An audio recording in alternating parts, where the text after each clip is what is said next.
Like everyone has parts Yeah. of their job that they don't like or whatever, but hmm is this like a little check that, ooh, I haven't felt like that before. Yeah, I think it's a difference between recognizing, like you said, we all experience negative thoughts, and specifically in our roles and in our jobs, because work is innately hard. Yes. But it's a series of negative thoughts and continuation of those. So continuing to notice, when I'm looking at my work and my role and my ability to show up, I'm feeling less effective. I'm feeling like no matter what I do, I'm failing. And I'm noticing that there's a lot of negative spin off in the work that I'm doing and the team that I'm leading.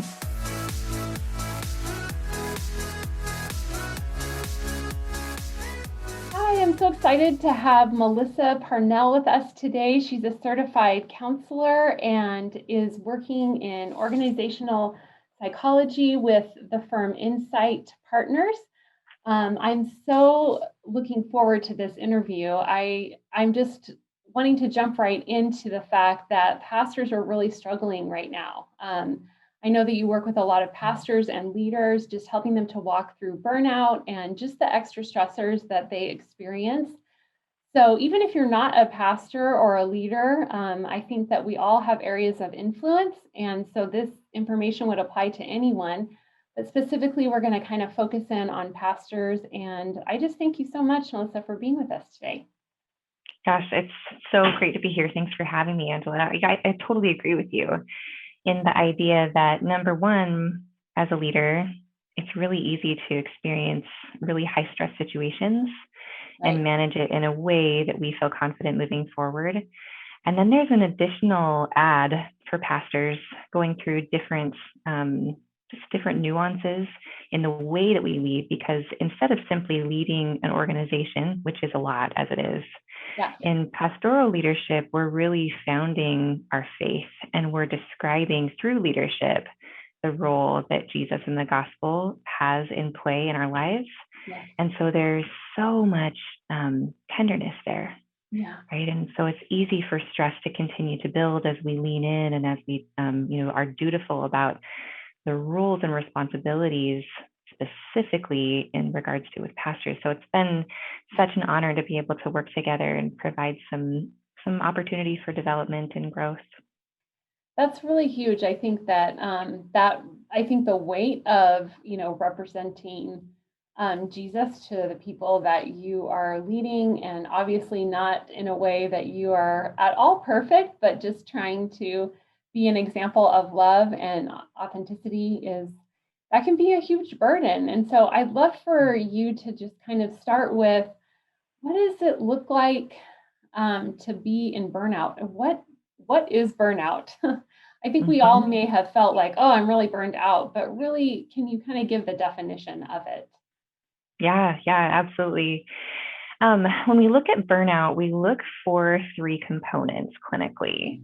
So, one of the things that we really lean into are watching for emotional exhaustion.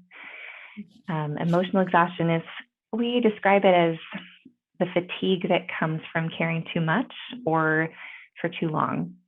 And Yeah. then we recognize this sense of depersonalization.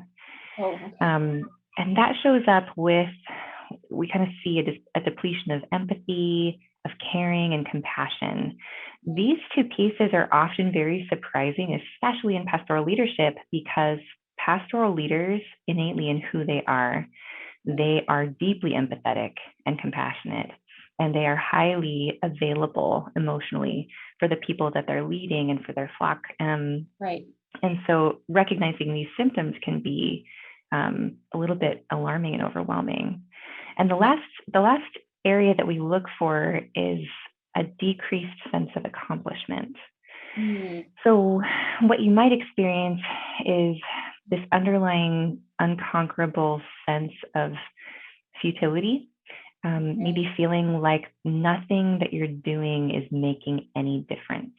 Yeah. Like it's all just like a drop in the bucket. Like, does my life Mhm. really impact in a, meaningful way?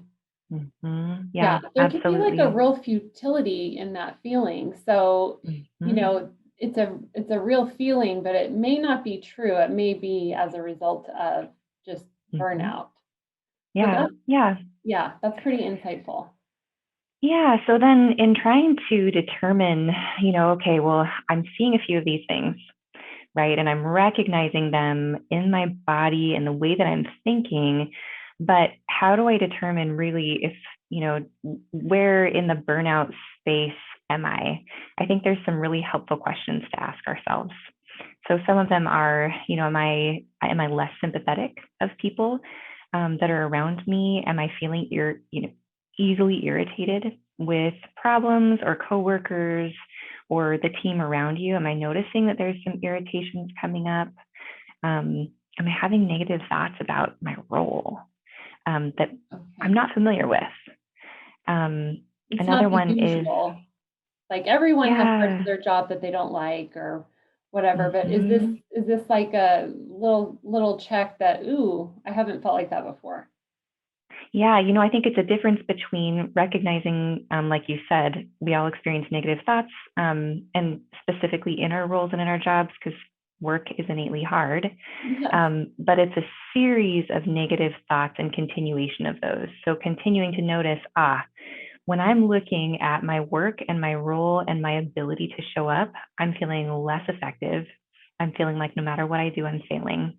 And I'm noticing that there's a lot of negative spin-off in the work that I'm doing and the team that I'm leading. Okay. Yeah, I mean, being able to assess where you're at is pretty critical. Like we may have, this general definition of burnout, but really looking at those individual symptoms is going to be very helpful in saying, okay, I need to take a step back here. This isn't something to just avoid. So what would you say to a pastor that, is saying, okay, this is like, you're just describing what's going on in my life. I'm feeling negative about a lot of the things that are going on in my ministry. I'm feeling like I'm not making a difference. And I'm feeling really irritable with situations and people. What would you say would be like, here's some next steps? Because you don't want to stay in that place. We don't. And I think the first place to notice is that number one, you're in really good company. because you're not alone. Yes, absolutely. Yeah. And I think there's this huge pressure for leaders and especially pastors to have everything together and to be really able to be above burnout, when in fact, as pastors and as in leadership, you're another human. God made each of us with a certain threshold on how we are available and able to perform and when we've gone too far. And so one first step is to simply acknowledge, hey, I'm burnt out, or I'm really close, and move into understanding what we call the stress cycle, the way that God built our brains and our bodies to work together to manage stress, and really develop an understanding of how we can, number one, move into stress mitigation over time. It is possible. Number two, what we can do to prevent an ultimate burnout. You can be feeling burnt out and not completely burn out. Right. As in I'm collapsed and I can no longer do my job or, take care of myself or even my family. So that's what I'm really excited about hearing, is what we can do about it. So next week, we're going to talk about that, is just, going through that whole stress cycle and kind of addressing those things, whether you're kind of leading up into that burnout, whether you're in the middle of it, or whether you're like, okay, I'm kind of on the outside of that, but I really don't want to revisit that. What can I do? So I'm excited to have you back again next week, Mellisa, and can't wait to dive into that topic. So don't miss out on next week. Big thank you to His Heart for supporting this channel. If you want more information for you and those you love on mental health, go to mentalhealth.academy today.